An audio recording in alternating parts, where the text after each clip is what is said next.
All right, ladies and gentlemen, welcome back to the Former Farm Kid channel. This is part two on the black walnut slab coffee table with lakes immersed or embedded, and you can see those here. This is the first coat. We're almost 24 hours after, and it looks pretty good. It certainly took more of the Rubio monocoat than I had anticipated. As a matter of fact, it worked out perfectly. This took 3 ounces, which actually is, relatively speaking, quite a bit. So, a couple of things about this pour. Kind of hard to tell on the camera here, but as you can see, I've held the main pour down a good 1/8 of an inch from the surface because I am going to add a UV coat on this. And I've kind of gone back and forth on what the best way to do this is. Should I dye my top coat the same color as the main body, or should I keep it clear? Well, so I've kind of decided to go ahead and dye it because the river tributaries here, if I don't dye it, they're not going to be blue. So there's only 4 of them. There's this one, there's this one. These 2 have already been epoxy filled. They're standalone. None in this one. There's 1, 2 on this lake, and there are none on this one. So I think I am going to go blue. My intention is to keep it a lighter shade than what you see here. And by the way, before you pour over a previous pour, Rubio says the best way to do it is do it when this is sticky. Well, that wasn't going to work for me.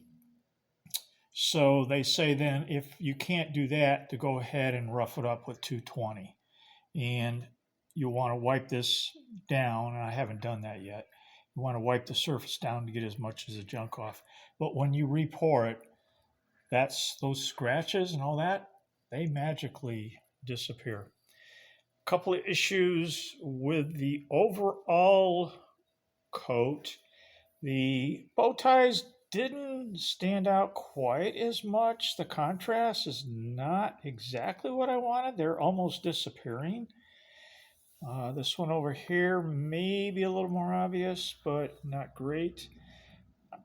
On this particular pour too, I got a little splotchiness right through here. Now, I don't know if that's unique to the tree or not. My other tree surface didn't have that, and a little bit of, a little bit of irregularity right through here as well. Again, is that characteristic of this piece?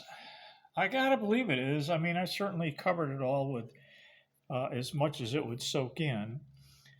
And I am doing something a little different on that. I am working it in. Instead of just pouring it on, spreading it out, I am working it in. I've seen a couple of users recommend that to really get it into the grain. And then after about 15 minutes, just wipe as much of it off as you possibly can. As you can see, I'm hanging onto the bark.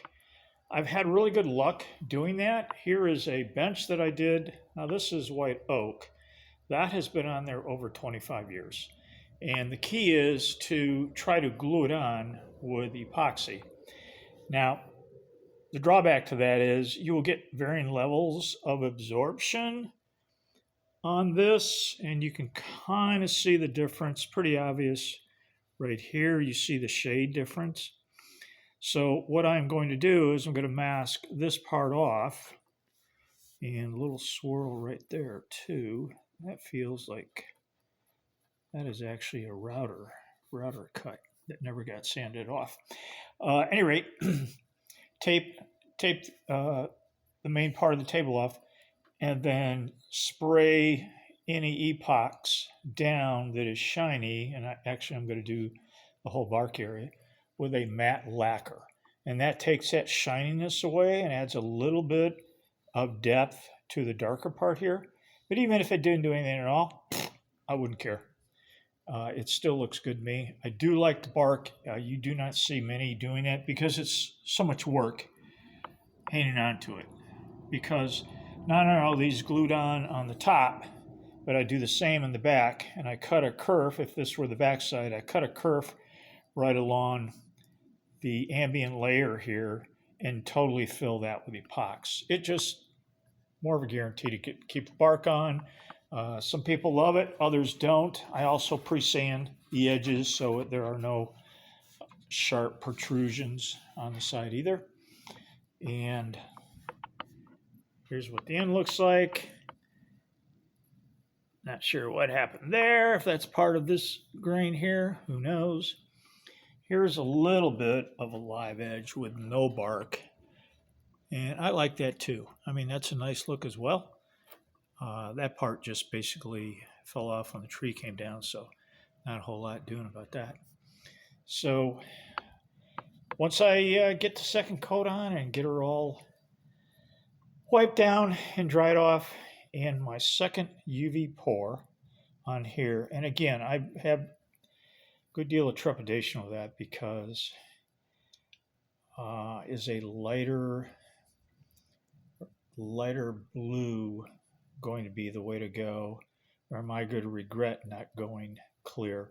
It's a UV coat, and I really feel the need to do that because you don't want your epoxy clouding up. That would look absolutely just horrible because that cloudiness runs through the depth, so I understand. And once that's happened, you're pretty much cooked. So I am in the habit of top coating, and with this UV epoxy, you can only go 1/8 of an inch or so. So I am going to do that, and it's going to be a couple. See, that's actually even closed off right here. So that means I'm going to have to syringe this full. And you will see a lot of guys, and you're wondering, you're probably asking yourself, well, why are you pouring after you put the finish on? Don't you need to replane this with the router jig? And because these tables are for myself and my family, I'm not selling them, I cheat. I am very, very careful on my fill, and I fill it level, maybe just a hair below, and then I just leave it. Because if you don't do that and you do another pass over it, and you will see everybody doing this, and the guys that make these $10,000 tables, that's what they have to do. But they spend hours and hours and hours in buffing out the epoxies, polishing the epoxies to bring them back to a glass finish. When you pour your last pour and you don't touch it, it's like glass. So I'm just very slow and careful about how I fill this, and I fill it with a syringe so I can take it beyond. I don't just pour it in one place and hope it like spreads out and I haven't overfilled it. So I just take my time with that. And my last table, it's worked out very well. I did get a little overflow onto the shoreline here, but actually it's a pretty nice effect. It actually gives it, well, in this case, it was a darker. Now on this, that's going to have 2 coats on it, it shouldn't stain it at all. So if I do overflow here, I can just keep wiping it off and it's not going to soak into the wood and change the color. So we'll see how that goes. And some saw marks here, it may protrude into a little early as well because where the teeth are, it's just a little bit lower. So I'm going to have to watch that as well. I'd rather leave it a little low than a little proud, actually, because that overflow is very obvious and good. And again, most guys that make these tables would, I'm sure, just roll over in the graves if somebody told them somebody else was going to be doing that. But I've had good luck with it. Again, it saves me from having to polish and invest in all that equipment and all that time. And I have no experience in polishing. I don't know how difficult it is or it isn't, but because my first table turned out so well doing it this way, I have no reason not to try it again. I've had one check that was filled with epoxy from the back. Let's see, how did I do that?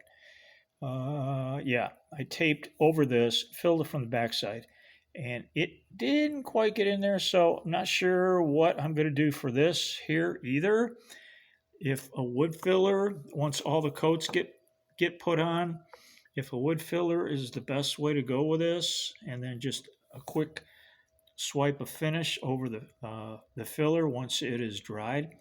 I don't know. Uh, Once all the finish is on, I probably could take epoxy and squeegee it down over to fill this joint. I'm just afraid that this Rubio isn't really a good enough protection for overspill on epoxy. I'm going to have to probably try that on a piece of scrap black walnut and see what happens there. I mean, at worst case, I could just leave it. It's a small check. And I have stabilized it. It is epoxied all the way through, but it has moved a little bit. And I here yesterday put some pocket screws on the backside to freeze this piece to here. So we'll see. We'll see what happens. That was what occurred here because these checks were opening up. The bow ties were controlling these, but these checks actually opened up after about a year. So they're epoxied. They've been epoxied for a couple months now, and they're holding tight. It's a nice smooth surface over that. The only drawback is it's black, a little bit of a void right there, but that I'm not really too worried about. And this will take the blue with a syringe. All right, so my next update will be after the second coat and the epoxy fill. We'll see you then. Talk to you then. We'll let you know how she went.